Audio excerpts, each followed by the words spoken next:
वक्फ संशोधन बिल पर बनी जेपीसी की रिपोर्ट राज्यसभा में पेश। बीजेपी सांसद मेधा कुलकर्णी ने रिपोर्ट पेश की। बिल पेश होते ही विपक्ष का हंगामा। वेल में आने वाले विपक्षी सांसदों पर भड़के सभापति जगदीप धनखड़, बोले वेल में आने की प्रवृत्ति बंद हो। बीजेपी ने विपक्षी सांसदों पर कार्रवाई की मांग की। खड़गे ने जेपीसी की रिपोर्ट को अलोकतांत्रिक और फर्जी बताया। बोले ऐसी फर्जी रिपोर्ट को हम नहीं मानेंगे। सांसदों की राय को दबाया गया। कई सांसद रिपोर्ट से असहमत।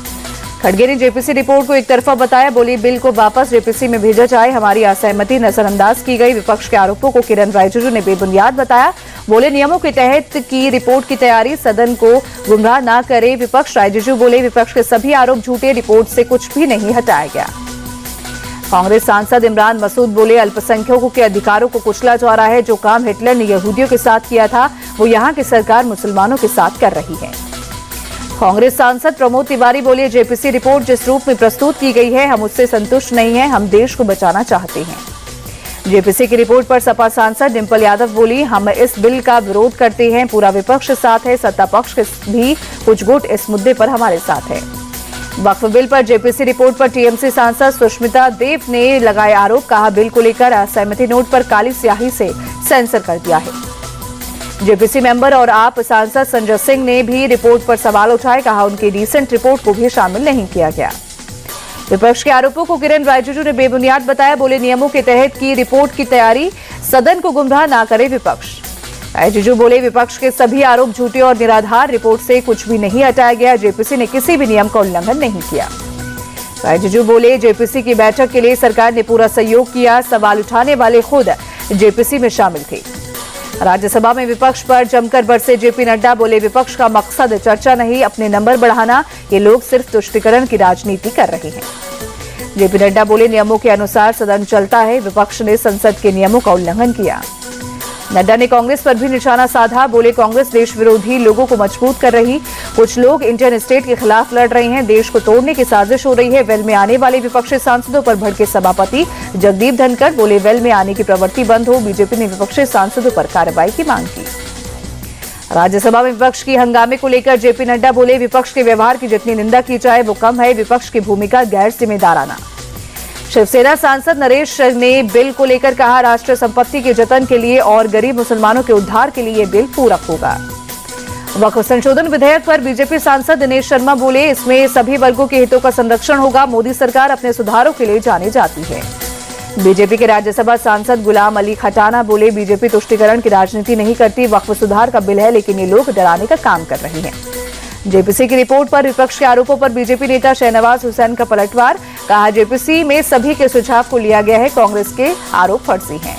संसद भवन परिसर में विपक्षी सांसदों का प्रदर्शन। राहुल और प्रियंका भी शामिल। केरल के तटीय और वन सीमावर्ती समुदायों की सुरक्षा की मांग। दिल्ली की पूर्व सीएम आतिशी का बड़ा आरोप। कहा आपके सत्ता से जाते ही दिल्ली में लंबे लंबे पावर कट। फरवरी में ये हाल तो मई और जून में क्या होगा।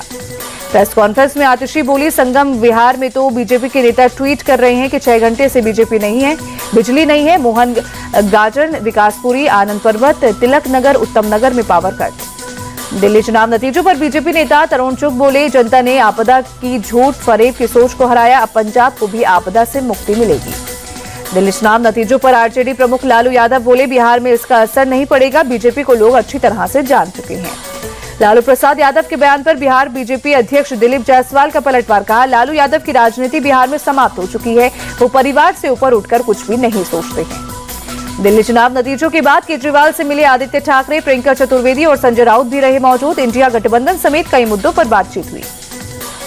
केजरीवाल से मुलाकात के बाद बोले आदित्य ठाकरे दिल्ली में जो वोट काटे गए उस पर सवाल जरूरी। चुनाव आयोग इस पर बात करने के लिए तैयार नहीं। केजरीवाल से शिवसेना नेताओं की मुलाकात पर बोले संजय सिंह रिश्तों की बुनियाद बनी रहेगी। उसका भरोसा आदित्य ठाकरे ने दिलाया। चुनावी गड़बड़ियों पर भी हुई बात। एकनाथ शिंदे को महादजी शिंदे राष्ट्रीय गौरव पुरस्कार से सम्मानित किया जाने पर भड़के आदित्य ठाकरे। कहा जो महाराष्ट्र द्रोही है वो देशद्रोही भी है। आदित्य ठाकरे ने इंडिया अलायंस को ज्वाइंट लीडरशिप वाला बताया। कहा यह अहंकार की या किसी फायदे की लड़ाई नहीं बल्कि देश के भविष्य की लड़ाई है। गोरखपुर पहुंचे सीएम योगी आदित्यनाथ। गोरखनाथ मंदिर में हुए यज्ञ में हिस्सा लिया। दिल्ली में आरएसएस का नया दफ्तर केशव कुंज बनकर तैयार। 19 फरवरी को शिवाजी की जयंती के मौके पर होगा लोकार्पण।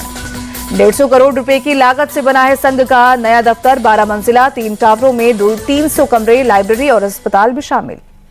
पंजाब पुलिस में नियुक्ति के लिए कुल 1786 पदों की निकली वैकेंसी। 21 फरवरी से 13 मार्च तक होगा आवेदन। सीएम भगवंत मान ने ट्वीट कर दी जानकारी। बेंगलुरु मेट्रो का किराया बढ़ने पर बोले deputy CM DK Shivakumar, समिति किराया तय करती है, इसमें हमारी कोई भूमिका नहीं। दिल्ली पुलिस का जामिया यूनिवर्सिटी में एक्शन, यूनिवर्सिटी प्रशासन की शिकायत पर तड़के 14 छात्रों को हिरासत में लिया। यूनिवर्सिटी प्रशासन ने छात्रों को पुलिस को सौंपा। छात्रों पर यूनिवर्सिटी की कैंटीन में तोड़फोड़ का आरोप, यूनिवर्सिटी की कैंटीन बंद कर प्रदर्शन कर रहे थे।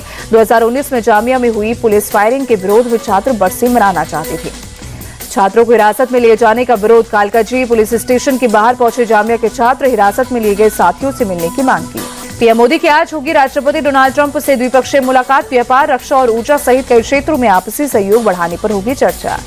अमेरिका पहुंचने के बाद पीएम मोदी का पोस्ट लिखा, राष्ट्रपति ट्रंप के साथ मुलाकात को लेकर उत्सुक हूं, बेहतर रिश्ते के लिए मिलकर काम करेंगे। पीएम मोदी अमेरिकी बिजनेस लीडर्स से भी करेंगे मुलाकात। भारत और अमेरिका के बीच ट्रेड बढ़ाने पर होगा जोर। पीएम मोदी और अमेरिकी राष्ट्रीय खुफिया निदेशक तुलसी गबार्ड की हुई मुलाकात, दोनों के बीच हुई द्विपक्षीय बातचीत। ब्लेयर हाउस में अमेरिकी ध्वज की जगह भारतीय ध्वज लहराया। ब्लेयर हाउस में ही ठहरे हैं प्रधानमंत्री मोदी। पीएम मोदी की अमेरिका यात्रा पर बोले बीजेपी सांसद तेजस्वी सूर्य, नए प्रशासन के साथ द्विपक्षीय संबंध और मजबूत हो रहे हैं।